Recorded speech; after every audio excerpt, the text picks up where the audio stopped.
আচ্ছা, আপনার নাম কি? আমার নাম মোহাম্মদ আব্দুল জব্বার, বাসা? বাসা আদিরাঙ্গাল।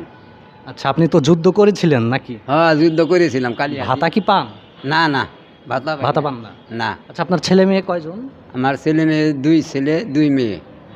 সর্দার ডাক্তার, মাথা ভরা ডাক্তার, খিদে পেলে পানি খায় চিবিয়ে।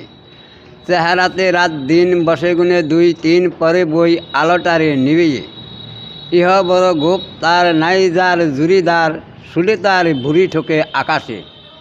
নুন দিয়ে খায় পান সারাক্ষণ, গায় গান, বুদ্ধিতে অতি বড় পাকাশে। রুগী এলে ঘরে তার খুশিতেছে 4 বার, কষে দেয় ডন আর কুস্তি। তারপর রুগীটারে গোটা 2 চাটি মারে, যেন তার সাথে কত দুস্তি। ম্যালেরিয়া হলে কারু নাহি আর নিস্তার, ধরে তারে কিছু দেয় গিলিয়ে। আমাশা হলে পরে 2 হাতে কান ধরে পেটটারে ঠিক করে কিলিয়ে। কলেরার রুগী এলে দুপুরের রোদে ফেলে দেয় তারে কুইনিল খাইয়ে। তারপরে 2 টিন পচা জলে তার পিন ঢেলে তা দেয় শুধু নাইয়ে। ডাক্তার শব্দার নাম ডাক, ক্ষোভ তার নামে গায়ে থরথরি কম্প।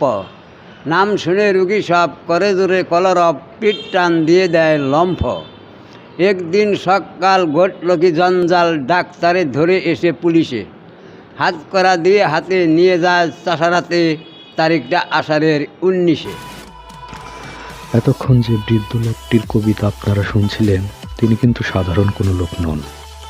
1971 সালে যখন লক্ষ্য মুক্তি সেনা শত্রুর বিরুদ্ধে ঝাঁপিয়ে পড়েছিল যুদ্ধ করতে, তখন তাদের সাথে বৃদ্ধ লোকটিও ঝাঁপিয়ে পড়েছিল যুদ্ধে দেশমাতাকে স্বাধীন করার শপথ নিয়ে। হ্যাঁ, তিনি কিন্তু তার জন্য আজ কারো কাছে ঢোল পেটান না, অহংকারও করেন না তার জন্য। তিনি মুক্তিযোদ্ধা ভাতাও পান না। তিনি গরিব হলেও কারো কাছে হাত পাততে জানেন না।